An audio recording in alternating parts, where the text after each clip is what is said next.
हमारे बहुत वरिष्ठ नेता आदरणीय गौतम जी, हमारे राजकुमार विक्का जी, आज बहुत ही महत्वपूर्ण प्रेस वार्ता में आप सब पहुंचे, आपका धन्यवाद। आपने देखा हरियाणा में कल घटनाक्रम हुआ, किस तरीके से रात के अंधेरे में लोकतंत्र की सरेआम हत्या करने की कोशिश की गई भारतीय जनता पार्टी द्वारा। उसके बारे में मैं सारी बात आपको बताऊंगा, लेकिन सबसे पहले मैं जो हरियाणा में कांग्रेस पार्टी की जीत हुई, राज्यसभा चुनाव में हमारे उम्मीदवार करमवीर कौर जी जीते, इस उपलक्ष्य में मैं बधाई देना चाहता हूं कांग्रेस के हमारे राष्ट्रीय अध्यक्ष खड़गे जी को। हम बधाई देना चाहते हैं हमारे नेता राहुल गांधी जी को, हमारे संगठन महासचिव वेणुगोपाल जी को, प्रियंका जी को, राज्यपाल गौतम जी को और तमाम शीर्ष नेतृत्व को बहुत बहुत हम धन्यवाद करते हैं और बहुत बहुत बधाई देते हैं। और साथ में अब मैं उस घटनाक्रम पे आना चाहूंगा, किस तरीके से भारतीय जनता पार्टी देश में लोकतंत्र में ना विश्वास करके हर हथकंडा अपनाकर केवल सत्ता पे काबिज रहना चाहती है। खेल खेला गया हरियाणा के अंदर। हरियाणा के लोगों को भी बहुत बहुत बधाई देना चाहते हैं हम, और हरियाणा के कांग्रेस के विधायकों को, उन विधायकों ने जिन्होंने इस तरीके की शाम दाम दंड का खेला, इस खेले को फेल करने का काम किया, कांग्रेस पार्टी के साथ खड़े रहे और हमारे जो उम्मीदवार थे, जो एक बहुत ही कर्मठ व्यक्तित्व और एक ऐसे बैकग्राउंड, जिन्होंने पूरे अपने जीवन में सामाजिक न्याय की लड़ाई लड़ी, ऐसे व्यक्ति को वहां से चुनने का काम किया। भाजपा के सारा खेला था, उसको फेल करने का काम किया। आप जानते हो चुनाव में भारतीय जनता पार्टी ने गुजरात के उप मुख्यमंत्री को बतौर ऑब्जर्वर भेजा हरियाणा में। आप समझ सकते हो कि इसका क्या अर्थ था। इसका अर्थ था कि सीधा भाजपा का हाईकमांड हर परिस्थिति में यह सीट हासिल करना चाहता था। भाजपा ने व्यापक प्लानिंग करी यह सीट हासिल करने की। उनको पता था यह सीट हासिल करने का तरीका यह है कि कांग्रेस की 8-9 विधायकों को क्रॉस वोटिंग कराए, और नहीं तो साथ में कम से कम 7 विधायकों को क्रॉस वोटिंग कराकर इनेलो के भी 2 वोट लें। ये 2 अटकंडे थे। लेकिन मैं बधाई देता हूं हरियाणा के उन ईमानदार कांग्रेस के विधायकों को जो खड़े रहे पार्टी के साथ, और ये जो खरीद फरोख्त का खेला था, इसको रोकने का काम हुआ। भाजपा का प्लान एक था कि खरीद फरोख्त से अपना नंबर गेम पूरा किया जाए। जब ये खेला कामयाब नहीं हुआ तो ये समझ में आ गया कि कांग्रेस के उम्मीदवार जीतने जा रहे हैं। यही कारण है, आपने देखा होगा इनेलो जो हरियाणा में पूरी तरीके से भाजपा की बी टीम है, भाजपा के इशारे से हर अपना कदम उठाती है।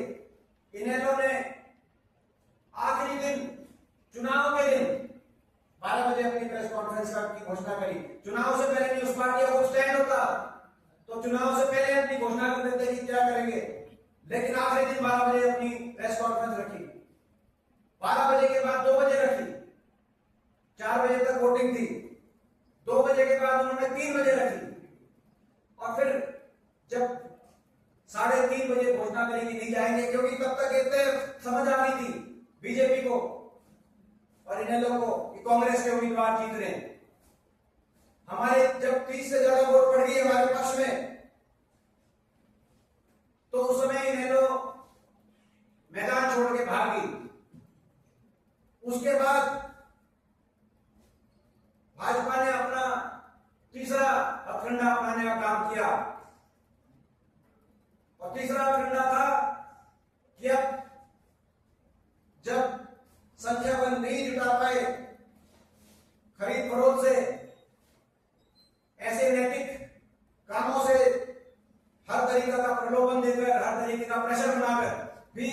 अपना संख्या बल जब नहीं जुटा पाए तो आखिर में भारतीय जनता पार्टी ने चुनाव आयोग का दुरुपयोग किया। जो वहां के आरोप थे, हम सरासर उन पर यह आरोप लगाना चाहते हैं, पूरी तरीके से पक्षपात या भारतीय जनता पार्टी के एजेंट के रूप में वो काम कर रहे थे। हमारी 4 वोट जबरदस्ती गिनती में कैंसिल करने का ये भाजपा का आखिरी हथकंडा था आकाशा में, क्योंकि उनको आदेश थे कैसे भी इस सीट को जीता जाए। आपको याद होगा कि गिनती के बीच में से हमारे कैंडिडेट बाहर आए कि गलत कैंसिल कर रहे हैं।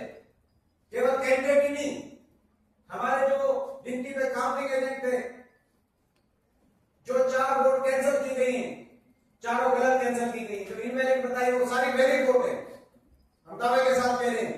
और अंदर जब गिनती हो रही थी तो वहां पर जो एक अधिकारी थे, उन्होंने उनको वोटों को वैलिड ट्रे में डालने का काम किया था, एक और सरकार के अधिकारी।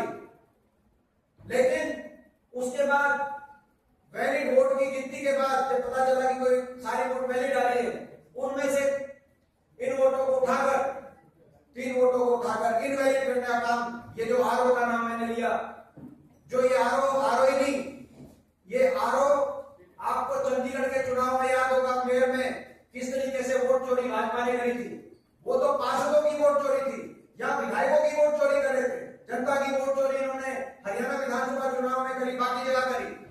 यहाँ पे अब देश के लोगों को भी सोचना होगा कि प्रजातंत्र में अगर पार्षदों की वोट चोरी हो जाए, जैसे चंडीगढ़ के मेयर के चुनाव में, और विधायकों की वोट चोरी करने का काम भाजपा करे, जैसे कि कल आपने देखा, तो आने वाले समय में संविधान को बचाने के लिए, प्रजातंत्र को बचाने के लिए किस तरह की लड़ाई लड़नी पड़ेगी, ये देश के लोगों को भी सोचना होगा।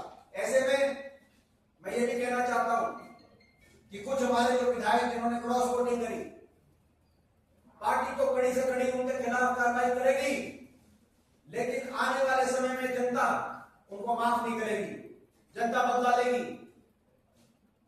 और जो हमारे विधायक इस अग्नि परीक्षा में जो सफल हुए, जिनके सामने हर तरह का खेला रचकर उनको फंसाने की कोशिश भाजपा ने करी, उलझाने की कोशिश भाजपा ने की, धमकाने की कोशिश भाजपा ने करी, उन पे हर तरह का प्रेशर बनाने की कोशिश करी, हर तरह का प्रलोभन देने की कोशिश करी, लेकिन जो उसके बावजूद खड़े रहे कांग्रेस के पार्टी के साथ, उन विधायकों का भी सम्मान प्रदेश के लोगों के और देश के लोगों के दिलों में बढ़ेगा, उनके क्षेत्र के लोगों के दिलों में बढ़ेगा। उन विधायकों के भी विधानसभा क्षेत्रों में जाएंगे और जनता के सामने बात करेंगे कि आज लोकतंत्र को बचाने के लिए ये हमारे कांग्रेस पार्टी के नायक है। मैंने पूरी घटनाक्रम आपके सामने रखी है, कोई प्रश्न होगा तो आपसे उस प्रश्न का हम उत्तर देंगे। एक बार फिर बहुत बहुत हरियाणा की जनता को बधाई देते हैं, हरियाणा के हमारे कांग्रेस के विधायकों को बधाई देते हैं, हमारे कांग्रेस के शीर्ष नेतृत्व को का बहुत बहुत धन्यवाद करते हैं कि उन्होंने एक साधारण कार्यकर्ता को चुनाव में हमारे बीच में भेजने का काम किया। एक साधारण कार्यकर्ता, आपको याद होगा कि बहुत लोगों ने ये बात रखी, भारतीय जनता पार्टी के लोगों की तरफ से बयान आया कि ये कैंडिडेट कांग्रेस ने कमजोर कैंडिडेट दिया है। भाजपा के लोगों के बयान थे, मुख्यमंत्री से लेकर बहुत से लोगों के बयान थे, लेकिन एक साधारण व्यक्ति को कमजोर समझने वाले लोग, एक सामाजिक कार्यकर्ता को कमजोर समझने वाले लोग, मैं बधाई देता हूं कि आज हरियाणा के लोगों ने, हरियाणा के विधायकों ने ऐसे लोगों को परास्त करने का काम हरियाणा के इस चुनाव में किया है। लोकतंत्र की जीत हुई है, देश के लोकतंत्र को रात के अंधेरे में हरियाणा में बचाने का काम हमने किया है। हरियाणा को ये संविधान की जीत है, ये लोकतंत्र की जीत है, ये हमारे संविधान की जीत है। और संविधान के लिए और लोकतंत्र को बचाने के लिए हम ये लड़ाई, कांग्रेस पार्टी ये लड़ाई राहुल जी के नेतृत्व में, खड़गे जी के नेतृत्व में हम ये लड़ाई लड़ते रहेंगे। और हरियाणा जो कि एक धर्म क्षेत्र के रूप में जाना जाता है, जहां कुरुक्षेत्र में धर्म को बचाने की धर्म क्षेत्र लड़ाई हुई, आज बाबा साहब के संविधान, लोकतंत्र के धर्म को बचाने के लिए बाबा साहब के संविधान के धर्म को बचाने की लड़ाई भी लड़ी गई, जो रात के अंधेरे में कांग्रेस पार्टी जीती और इनके सारे षड्यंत्रों को हमने फेल किया। अब मैं आग्रह करूंगा हमारे धन्यवाद दीपेंद्र जी। सबसे पहले तो मैं कांग्रेस के शीर्ष नेतृत्व मल्लिकार्जुन खड़गे जी का, सोनिया गांधी जी का, नेता प्रतिपक्ष न्याय नेता राहुल गांधी जी का, प्रियंका जी का, संगठन ऑर्गेनाइजेशन महासचिव वेणुगोपाल जी का,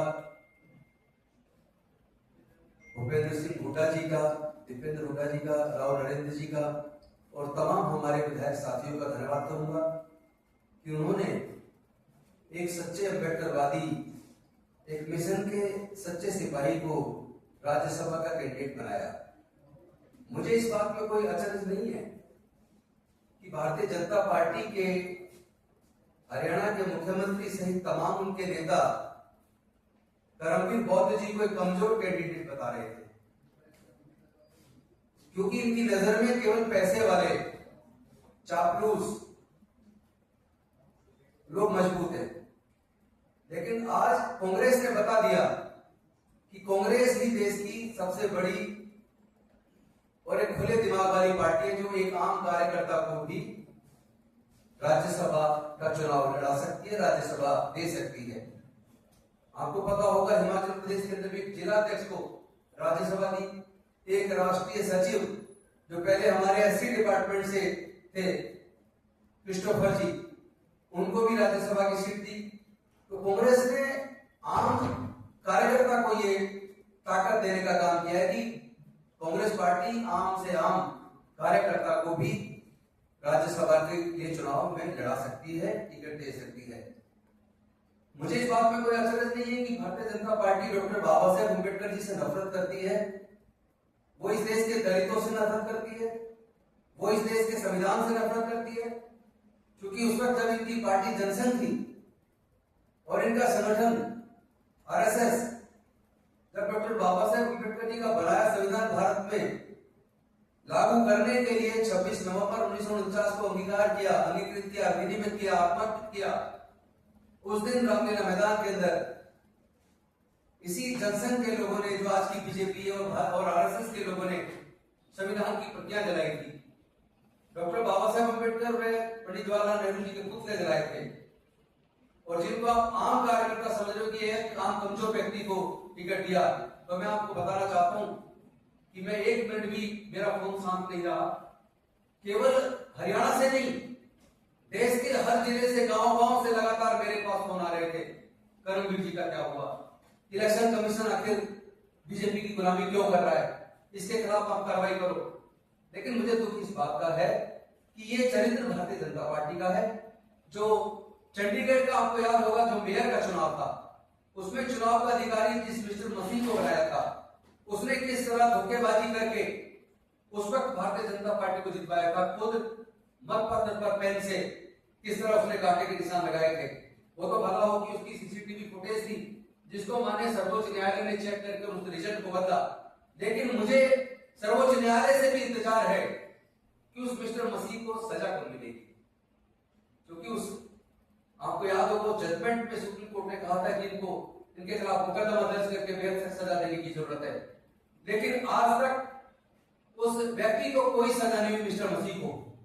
तो इस तरह लोकतंत्र की कचीर हरण करने वाले, लोकतंत्र पर संविधान की हत्या करने वाले लोग खुलेआम पकड़े जाएंगे प्रूफ के साथ, उसके बावजूद भी अगर खुले छोड़ दिए जाएंगे तो फिर लोकतंत्र को बचाएगा कौन, फिर देश के संविधान को बचाएगा कौन। और मुझे इस बात का भी खेद है, बेहद दुख है, बड़े पीड़ा के साथ मैं आप सबके साथ शेयर कर रहा हूं। वो ईडी, वो सीबीआई, वो इनकम टैक्स जो हमेशा विपक्ष के खिलाफ लगातार झूठे से झूठे मुकदमे में भी मुकदमा दर्ज करके तुरंत गिरफ्तारी करता है, मैं उनसे, मेरा सवाल है कि वो क्या भारतीय जनता पार्टी का कार्यकर्ता बन गया? जब होस्ट रीडिंग कर रही है भारतीय जनता पार्टी, जो अपने आप को भारत की सबसे बड़ी पार्टी कहती है, जिसके अकाउंट में 12,500 करोड़ रुपए रिकॉर्ड जमा है, जिसने पूरे देश के अंदर 5 स्टार होटल की तरह के अपने कार्यालय बना लिए, इतनी बड़ी पार्टी इतनी कमजोर व निकम्मी और डरपोक हो सकती है? नरेंद्र मोदी जी, आप इतने डरे हुए, इतने कमजोर व्यक्ति कैसे हो गए कि आप तो कांग्रेस के विधायक खरीदने पड़ रहे, डरा रहे, और उस खरीद के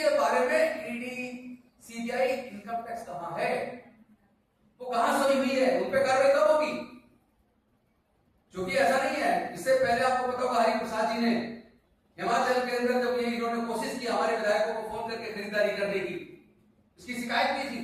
प्रेस को बताया था कि उनको खरीदने की और डराने की कोशिश की जा रही है। तो ईडीसी का इनकम टैक्स कहां है?